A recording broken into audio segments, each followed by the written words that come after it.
To own a Wendy's, you may need more cash than most people make in 30 years, and you can still lose it all. Before the first burger is sold, a new location can require roughly $2 million to more than $4 million, depending on construction, real estate, equipment, and the market. So if Wendy's is famous, the menu sells every day, and the drive-thru stays busy, why can the franchise owner still end up broke? The word franchise makes this sound more accessible than it is. People hear about a franchise fee in the $40,000 to $50,000 range and think that is the price of entry. It is not. That fee is the cover charge. It buys the right to use the brand, the system, and the playbook. It does not buy the building, the kitchen, the land, the staff, the inventory, the insurance, or the months of cash needed before the restaurant stabilizes. Owning a Wendy's is closer to buying a complicated operating machine than buying yourself a job. The machine needs real estate, financing, managers, suppliers, repairs, and constant sales volume just to stay running. The question is whether you can survive the buy-in, the ongoing operating costs, and the thin slice left after everyone else gets paid. For a new Wendy's franchise candidate, the first official number may look manageable by business standards, a franchise fee commonly around $40,000 to $50,000, but the total opening cost can move into an entirely different category, often landing around $2 million to $4 million or more, depending on the site, build-out, market, and real estate structure. That money gets spent long before customers start ordering burgers. A large portion can go into construction, drive-through design, plumbing, electrical systems, parking, and required brand specifications. Then come kitchen equipment, refrigeration, fryers, grills, point-of-sale systems, digital menu boards, exterior signage, furniture, security systems, opening inventory, training expenses, permits, legal work, accounting, insurance, and professional fees. Real estate can make the math even heavier. Some operators lease, some develop, and some deal with expensive location requirements where traffic counts and visibility matter. A cheaper site can hurt sales. A better site can demand more capital before the doors open. Wendy's also does not want undercapitalized owners. New franchise candidates are often expected to show financial strength around $5 million in net worth and $2 million in liquid capital. That means cash, marketable securities, or assets that can be accessed quickly, not just a personal home with paper value.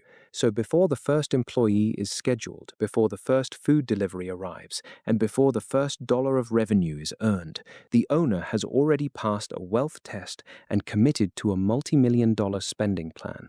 They have not bought profit, they have bought permission to start building. Once the restaurant is open, the cash register does not belong entirely to the owner.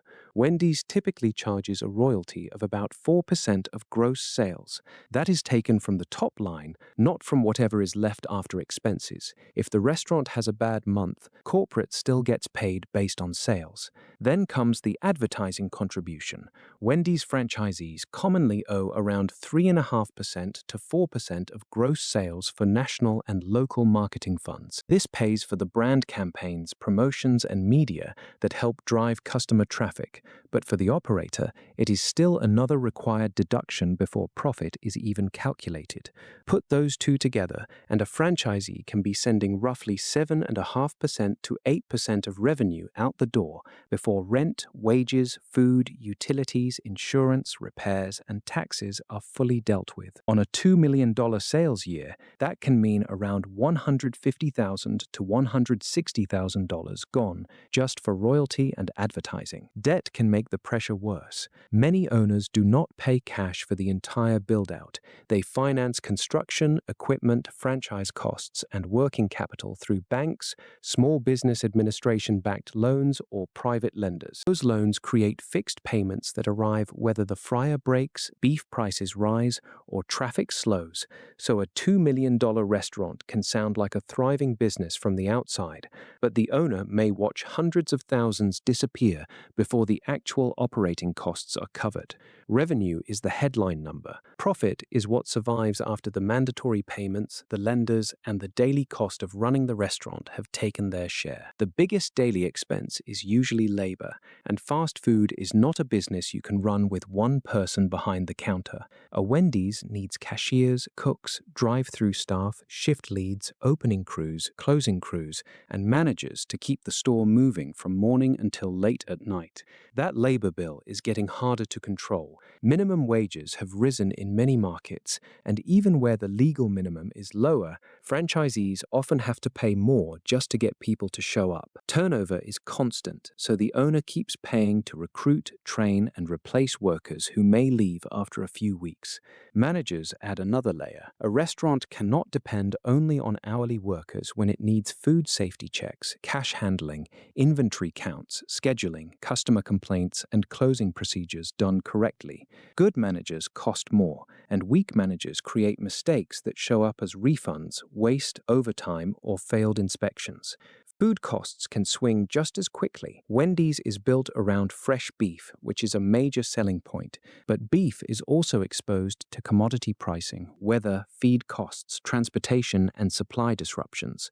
When beef prices climb, the franchisee cannot instantly raise menu prices without risking customer traffic, especially in a value-driven category. Then there is the building itself. If the franchisee does not own the land, rent can become one of the biggest fixed costs in the store. The landlord gets paid before the owner knows whether the month was profitable, and a strong location usually means a more expensive lease. The brand also requires reinvestment. Every several years, franchisees can be pushed into remodels, equipment updates, signage changes, technology upgrades, or dining room refreshes. Those projects can cost hundreds of thousands of dollars, and they may be required even when the restaurant is only producing a thin profit. A Wendy's can look successful from the outside because the sales number is big. Many United States locations are often discussed around the low $2 million range in annual average unit volume, although the real number can vary a lot depending on the market, traffic, operator, and store condition. Now run that through a simple profit stack. From those sales, the franchisee pays a royalty to Wendy's, contributes to advertising, buys food, covers hourly labor and management, pays rent or a mortgage, utilities, insurance, maintenance, repairs, software fees, delivery fees, and local taxes.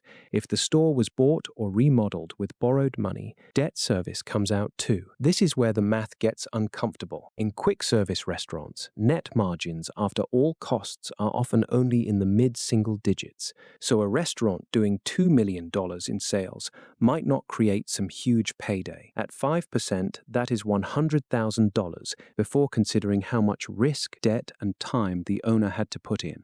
And if sales dip, wages rise, food costs spike, or a repair hits at the wrong time, that cushion can disappear fast. The danger is not that nobody buys Wendy's. The danger is that plenty of customers buy, and the owner still keeps too little.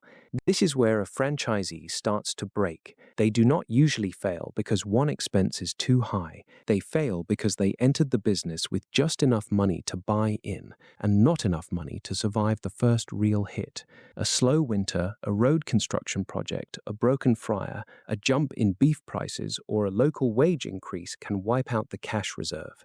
If the owner financed the purchase, the loan payment still comes due. Debt turns a decent restaurant into a trap because the store may be profitable on paper while the bank account is empty on Friday payroll. Market risk makes it worse. A Wendy's in a saturated trade area may be fighting McDonald's, Burger King, Taco Bell, Chick-fil-A, convenience stores, delivery apps, and another stronger operator down the road. A bad site does not become good just because the brand is famous. Then the chain reaction starts. Maintenance gets delayed. Equipment breaks more often. Managers leave. Service slows down. Reviews slip. Customers choose the cleaner, faster restaurant nearby. Sales fall again, and the owner has even less cash to fix the problem. That is how a franchisee goes broke, not in one dramatic collapse, but through a series of small shortages that compound. The owners who survive this business usually usually do not look like a typical first-time small business owner. They are often multi-unit operators with 10, 20, or more restaurants under one company. That scale changes the math. One district manager can oversee several stores. Accounting, payroll, training, maintenance planning, and vendor relationships can be spread across the whole group. If one location has a weak quarter, the stronger restaurants can help cover the damage while the operator fixes the problem. Scale can also improve bargaining power. A larger franchisee may get better financing terms, stronger real estate opportunities, and more attention from suppliers and lenders because the business is not riding on one cash register. Timing matters too. Some successful operators entered decades ago when the best corners were cheaper, competition was lighter, and debt loads were lower.